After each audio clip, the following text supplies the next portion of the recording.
Alright, how's it going?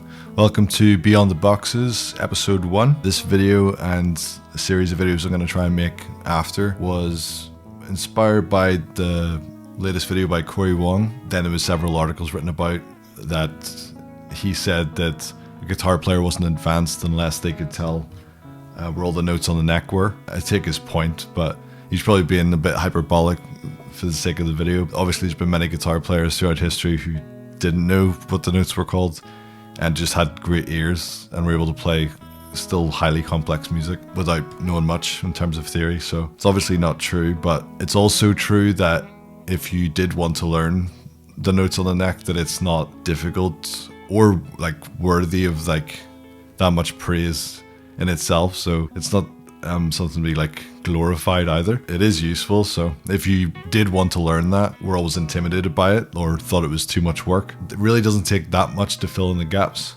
So if you've been playing for a little bit, you've probably learned the pentatonic boxes, hence Beyond the Boxes. Either the original one that we all learn, or maybe you learn how to play it there and you've got it up the octave. Or maybe you've went further and learned all 5 boxes. And even if you've learned to connect them all, but still feel like there's some gaps in your playing, this video and this series of videos after this is going to try and address that. But most people know more than they think, so like most people have to learn open chords and then they move on to bar chords. And just by learning bar chords, you're forced to learn at least the notes on the bottom 2 strings. So you got the Louis on all the shapes based off the Louis, shapes based off the A, or the A string.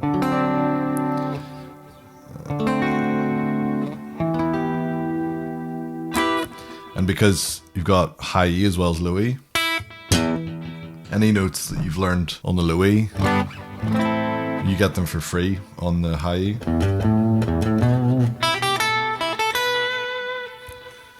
So really you've learned like 3 strings already without trying much. Most people that I've taught over the years, it's really just the middle strings, the D, the G, and the B, where especially the further up the neck they go, the more they're telling me they can feel they've got gaps in their neck knowledge. So one way I think is a good way to approach this with the minor pentatonic. So if you already have that, and let's say it's A minor, right? So most people know that. So instead of playing it in a vertical fashion across the neck, a way to really learn the neck all the way up and down each string is to just play your pentatonic scale that you already know, but just play it along the string. Pentatonic, so 5 notes. So A, C, D, E, and G. Then it repeats A, C, D, E, G, and it repeats again. A, C, and would continue up. When you're learning the neck through a bunch of shapes, it's very difficult to feel how far you're actually moving. If you play the 2 notes, like the first 2 notes of the shape, you can very clearly see how far you're moving. But when you move to a new string, you kind of lose the sense of how far up that is. And only by playing the same note on the same string do you realize that that's a smaller distance than the initial one was. Let's start on the B string, because that's one of the 3 that people have most trouble with. So the 5 notes that we know from the minor pentatonic, we're just going to play them along the B string. If we get to the B string, we're going to be starting on the 5th fret on the E notes, and then just traveling all the way up, staying with the A minor pentatonic. G on the 8th, A on the 10th, C on 13, D on the 15, E, which is the octave where we started, on 17, G on 20, and the root note, which is the name of the scale, it's on 22.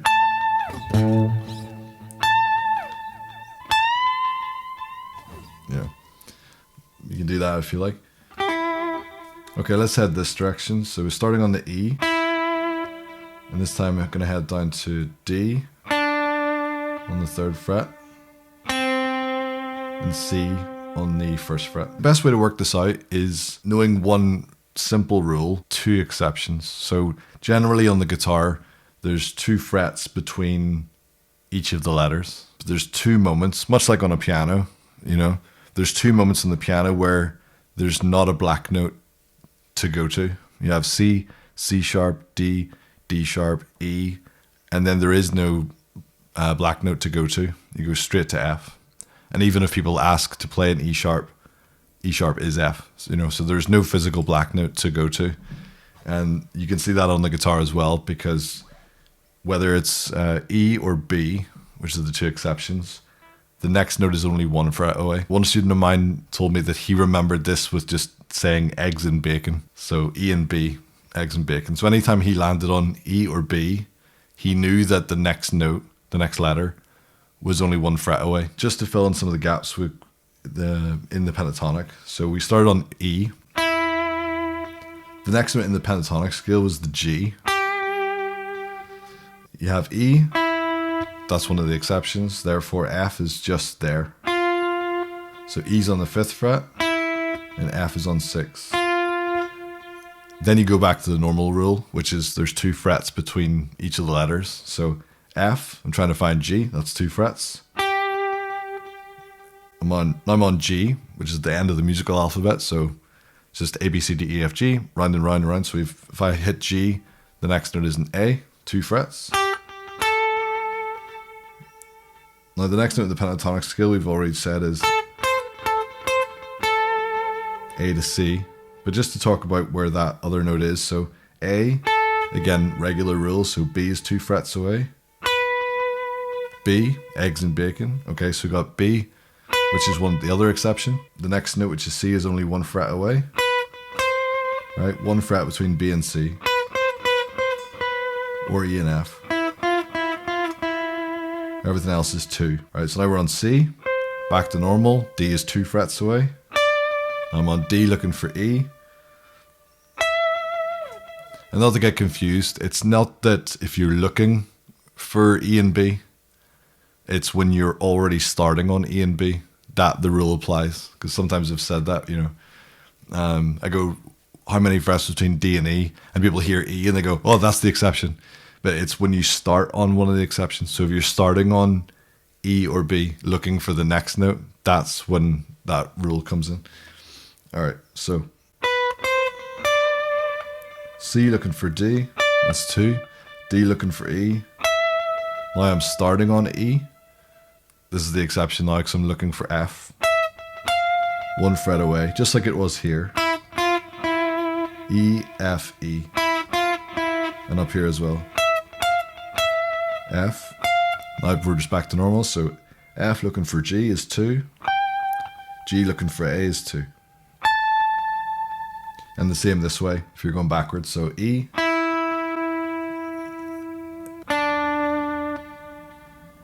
C. So between C and B, so you know that this open B, there's your bacon. So if I started on open B, and it's better to learn it ascending, even though because it's sort of eggs and bacon, mnemonic only works ascending, so it's better to learn it in an ascending fashion. And then once you know it, doesn't really matter which direction you go after that, you'll know it. But when you're first learning it, just kind of go in an ascending pattern. But it's no coincidence that this open E, that the next note is here. Because if the open string could be seen as the number 0, and E and F is one of the exceptions, therefore F is on the 1st fret. And you got same high E and low E is the same, so. And then B, open B is an exception. But you'll notice that the other strings, the next letter is always on the 2nd fret. And that's because they're regular, because they're not, that's not the exception. All right, so let's do one more string. So again, we're still in A minor pentatonic, so we're still dealing with these 5 notes. A, C, D, E, G. We're going to start on the open G string. So G to the next note, regular, so that's up 2 frets. If my open string is number 0, I'm up 2 frets to A. Now the next note would be B, because that's regular 2 frets away, but I'm trying to find C, because that's the next note in the minor pentatonic, so A, B, C, and then just leave out the B in this case.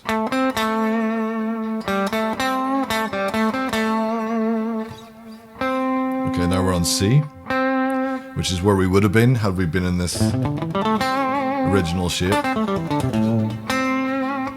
Okay, C, normal, looking for D, so go up 2. D, looking for E. Again, normal. It's only when you're on it. Okay, there's the E, right? So the next letter would be F if I was looking for it. But because that note's not in the minor pentatonic, we're going to miss it. So E, skip over F. G is 2 frets away from the F. So we got... So you want to be aware of the notes that you're jumping over, but the minor pentatonic leaves out the 2nd note and the 6th note, primarily because they're the notes that require a little bit of navigation. You know, the reason the pentatonic's great is you can play 5 notes, or you can play the 5 notes in the scale, and none of them will particularly sound bad over any chord progression that the band might be playing. It's pros and cons to that. Pro, everything sounds okay, so that's good, but you're missing the chance to add some color that is now missing because you've removed 2 of the notes from the original scale. As not to mention, you know, notes that are outside the key completely, which have a color of their own and are not worth dismissing just because they require a little bit more of knowledge about how to use them. So for example, this B that's left out, that provides a bit of a, or creates a bit of crunch. If you hear people play this chord, like this interval,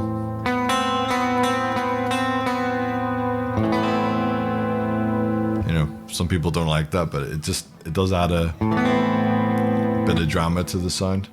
The other one is this F, which is dramatic. So if I played, so not the original A minor, but instead of having E on the top, I've got F.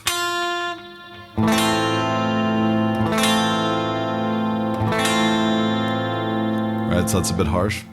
But again, these things usually don't sit on them, you know.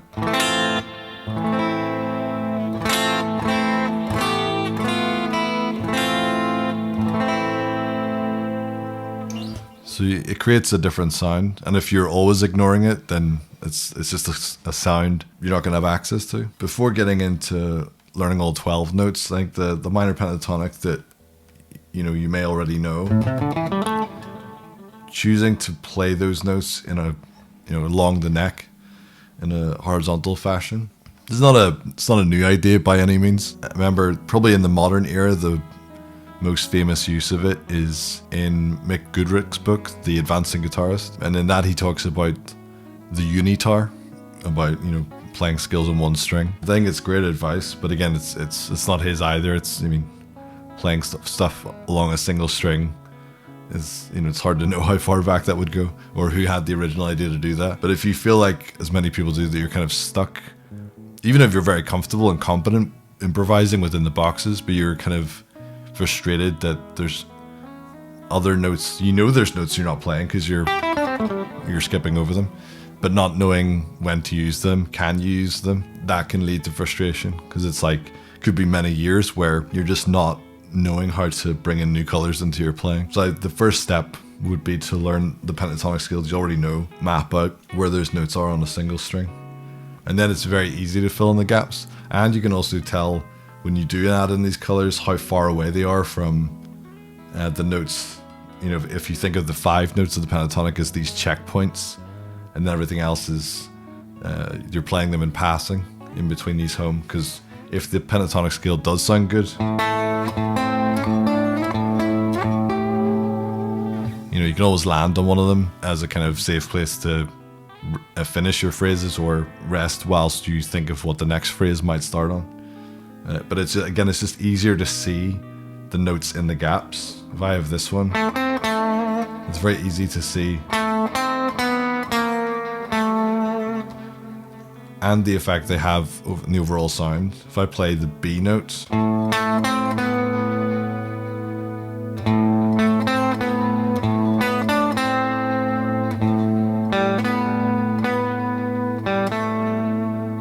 as opposed to B flat.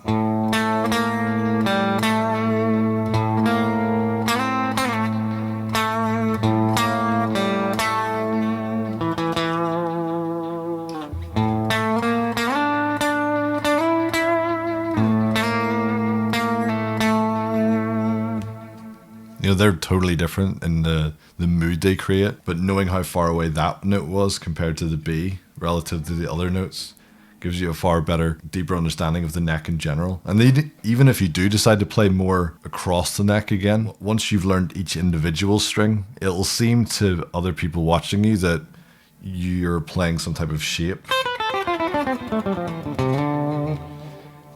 But it's not. Once you've learned these individual strings, in your mind, you have this deep knowledge of each individual string, and you're just playing each one, and then it just looks like a shape to someone who's watching. And maybe you see people who are doing that before, and they're still playing the same shape, but with they're only playing a shape, and they're not seeing the connections that you will be, because you've put in the work of mapping out each individual string. Okay, so in the next couple of videos, I'm going to be sticking pretty much to this method, but slowly introducing the notes in between the cracks of the pentatonic and putting them into different categories, giving them names, so that as you break outside the box, you know why you're doing it, or you know before you even play the note what kind of sound is going to come out, so you're not surprised by it. Eventually you have all 12 notes available on every string, and there's no notes you can't play when you're improvising. Some will sound more pleasant in a more obvious way. Other notes will have more drama or dissonance that need to resolve somewhere. Or maybe you start to like the sound of that color and you just end the song on the color on purpose. So like, and you don't resolve it till like, you're just happy enough to leave it there. Alright, that's us. Thanks for watching. Hope that helps. I'll see you next time.